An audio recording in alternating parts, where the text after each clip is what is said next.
Good morning, everyone, and welcome to Mountain Harmony Gardening. I'm Kristen, and today we're going to be planting this flower bed, another decorative bush, and our 2 new fruit trees.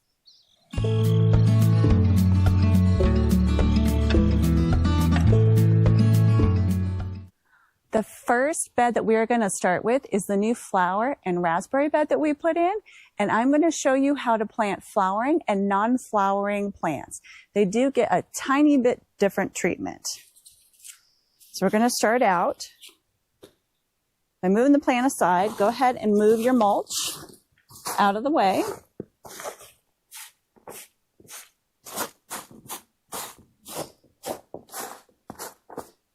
And then you want to take a regular knife or a razor knife, and you actually want to cut through your cardboard.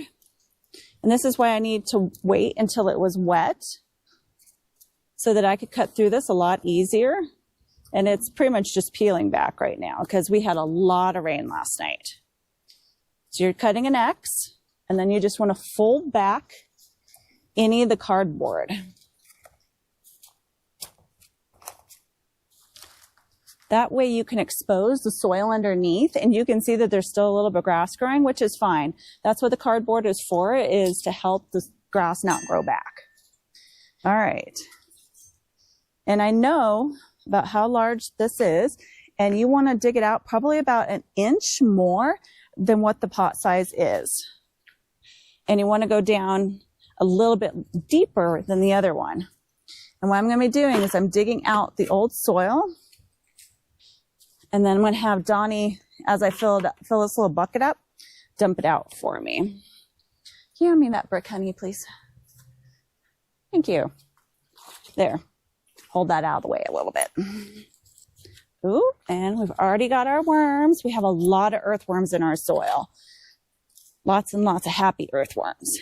The robins love our yard because they'll come down and they will eat the worms, which is really good. I'm going to exchange the little bucket for a concrete mixing bucket. And if you'd like, you can use a shovel, a big shovel. I like using my trowel because I'm not going down that far.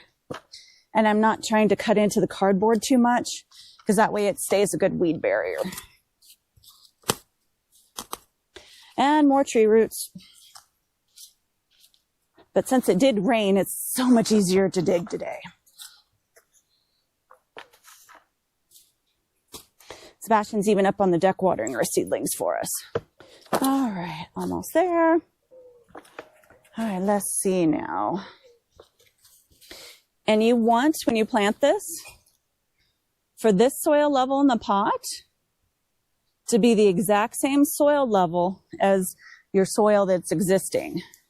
So I'd like to go down just a little bit further.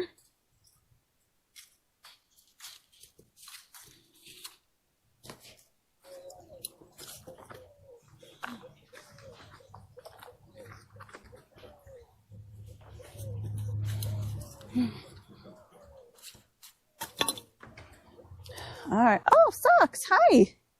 What's she doing? You came out to say hi?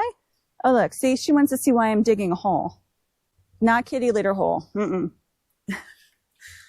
Lola peed in my fig that I was starting and killed it.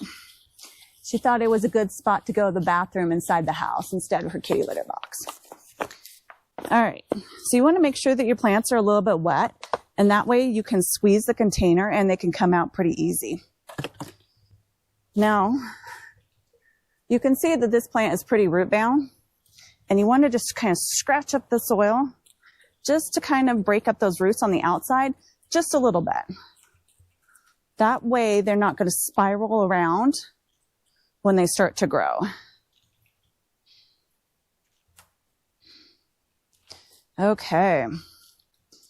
Now we're going to do is we're going to put a little bit of azomite, which is this box here, into the soil.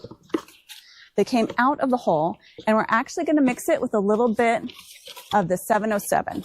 So Donnie's going to grab the 707 for me and put a little bit into the existing soil. So we're going to make kind of a mix because you want them to get used to the soil that we already have, because that's what they're really going to be growing in once their roots get down a little bit deeper. So we want to make sure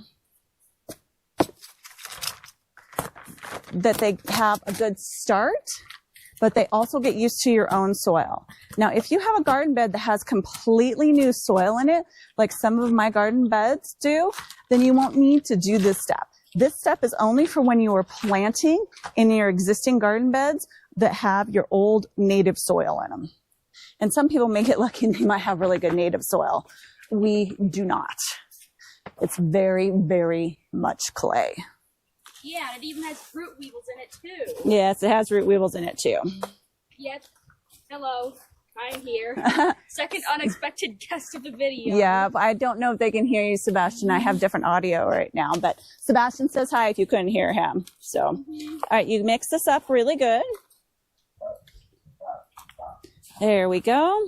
Okay, so now this is a little bit of our native soil, a little bit of azomite, and then some of the 707 that I like to buy. All right, you set your plant in, and then you just take some of this, and you start backfilling it in. And put a little bit at the bottom, because you definitely want to keep the soil levels the same from the plant that you're planting to the existing soil that you're putting it in.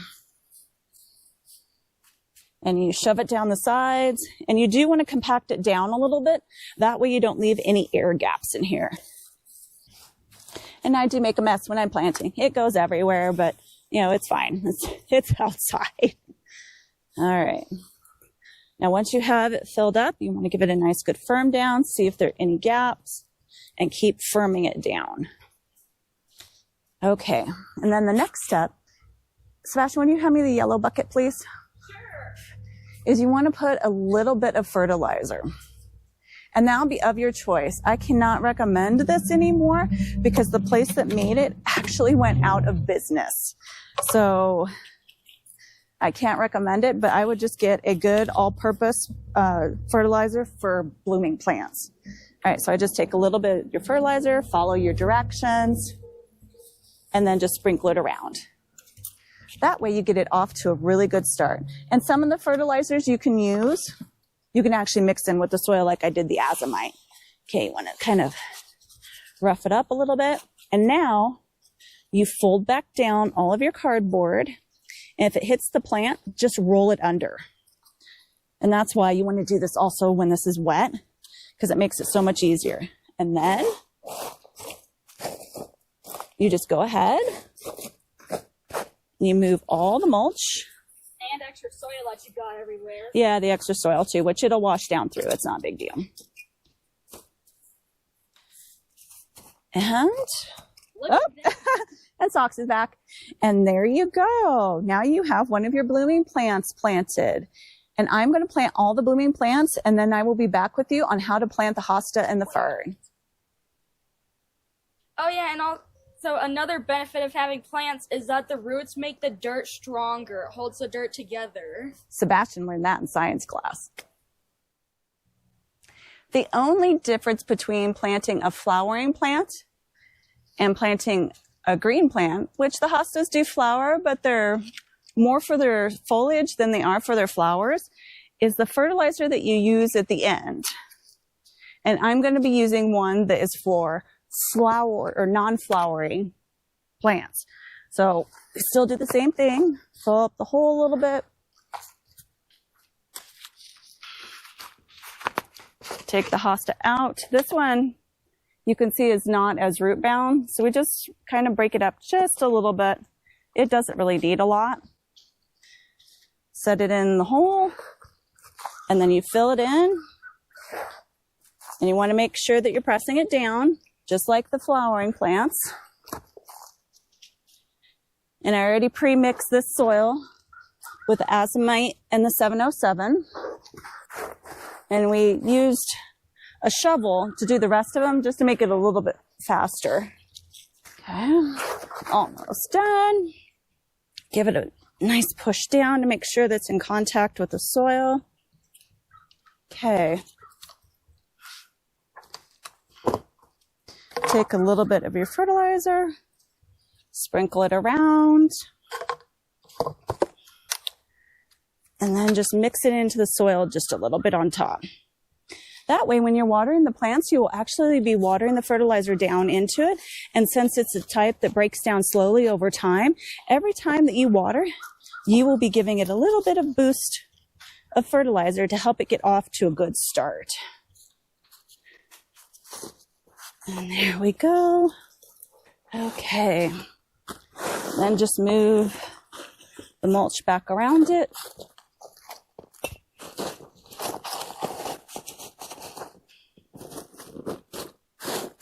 I think we're going to need another bag of mulch, Donnie.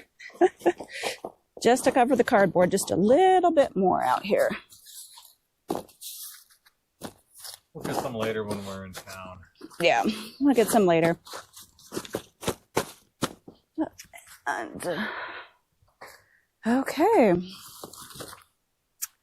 And there we go. Now we have our new flower bed planted.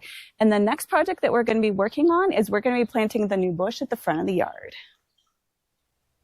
This is the next plant that we're going to be planting today, and it is a barberry. It has more of an orange color than my red one, so I wanted to contrast, but I know that the root weevils will not eat this. I don't know if it's because they don't like the leaves or they don't like the spines. Either way, they grow really good in this area, but I have had 3 other plants in this same area, and they have all died when all of the other ones around them have grown beautifully. So what we're going to do is we are going to dig out a much larger hole, and we're going to take out all the soil, and we're just going to get rid of it. So we'll be right back after we have the hole dug. Donnie dug a pretty deep hole. You can see how deep it is, but he came up with a theory. We think that the fence actually used to go straight. So all of this where we're standing right now was probably parking, and there's probably contaminants in the soil from the cars that used to park here. And we kind of both thought about this at the same time. And when he was digging, he went through a lot of gravel. So we made sure to go down really deep, or well, he did. He dug the hole for me. But I have some leftover soil from the other side of the garden, and we mixed it with a whole bunch of the 707. And now I'm going to fill it back up so that when I plant this barberry bush, it's at soil level. And we also put some azomite in here as well. And then once I'm done, I will top dress it with a little bit of that other fertilizer to make sure that it gets a really good start, because I really do not want to have to plant another bush in this hole. We are now on to our last planting of the day. We're going to be planting the Asian pear. We already have the Bartlett pear already planted, and I wanted to show you that you want to dig a hole 2 times the size of the tree that you're planting. I also recommend going down a little bit further. Even though you're planting this just above soil level, you want to make sure that the soil underneath your pear tree or any other fruit tree that you're planting is good, just like the soil that you're putting around it. So that's why we dig it a little deeper. Also, call 811 before you dig. We happen to already know what's in the ground, so we do have a wire that runs about like right here. Pretty much goes under the lilac bush. We found out the hard way that you need to call first because we cut through our cable. Yeah, that wasn't a good thing. So when they say to call first, definitely call first. So we now know where everything runs in our yard before we ever dig a hole this deep. So the first step that you need to do is you need to mix your soil, which we already did. And then I'm going to backfill some of this in here to get to the right level that we need it. And I didn't put any azomite in this because I have some fruit tree fertilizer that I'm going to be planting in here. So I don't need to do that because it already has a whole bunch of good stuff in it. So right about there should be good. And then, Donnie, will you come give me a hand to get this out of the pot? I got it. There we go. Okay, now when you're placing this in the hole, What you also want to do is you want to make sure that the least amount of branches are facing the sun. That way when it grows, that side of the tree will fill in.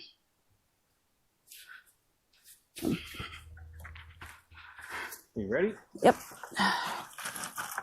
Okay. Johnny, will you rough it up a little bit for me?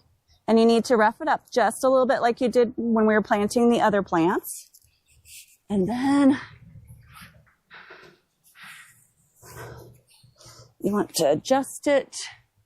So most of the branches are on this side of the pear tree, and this one doesn't have as much on here. So I kind of want to angle it just about like that. That way, when the new branches come on, they'll come this direction and they'll fill it in. So I just want to backfill a little bit just to kind of get it stabilized so that now I can fill it in. Actually, Donnie, would you mind holding that for me while I fill that in? Yeah. Thanks. That way we make sure that it stays straight because you don't want a crooked tree. And then you just fill it back in with the soil. And you'll also want to firm this down, but you don't want to step on the root ball of the tree because you could actually damage the roots because they have feeder roots near the top.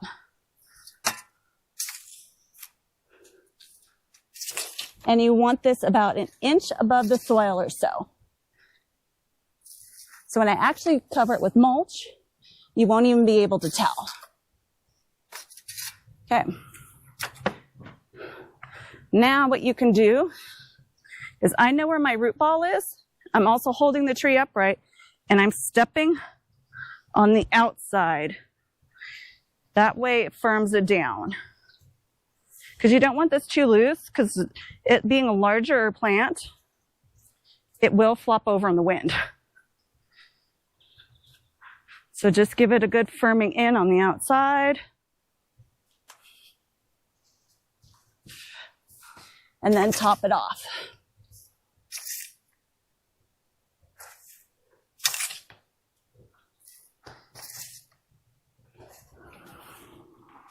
All right. Now I could do this part with my hands. This also helps me break up any of the big chunks of soil. And what you also want to do is you can make like a little well that goes around here. That way the water will sit in this area right here. So you can firm that down. And then when you cover this up with mulch, you won't even be able to see any of this.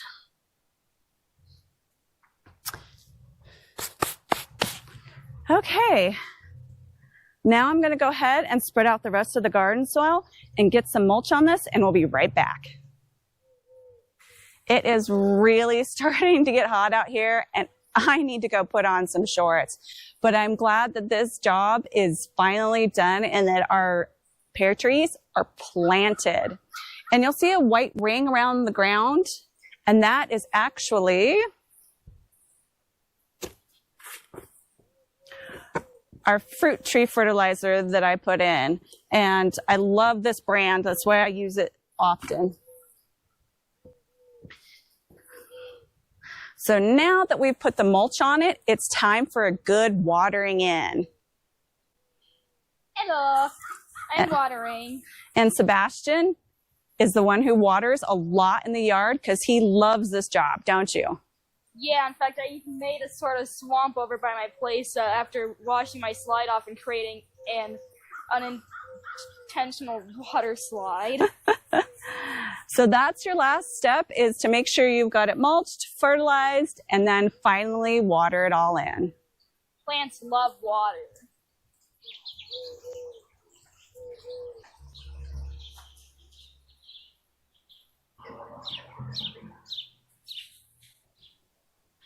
Well, I went in and put on some shorts, so I'm not so hot out here today. I am very happy that all of our plants are planted, including our fruit trees and our new barberry bush at the front of the yard. This was a big task, and I'm glad that we got it all done today. So thanks for watching, everyone. Don't forget to like, subscribe, share, and comment. We have over 100 videos on our channel, so go check those out. Happy gardening, everyone.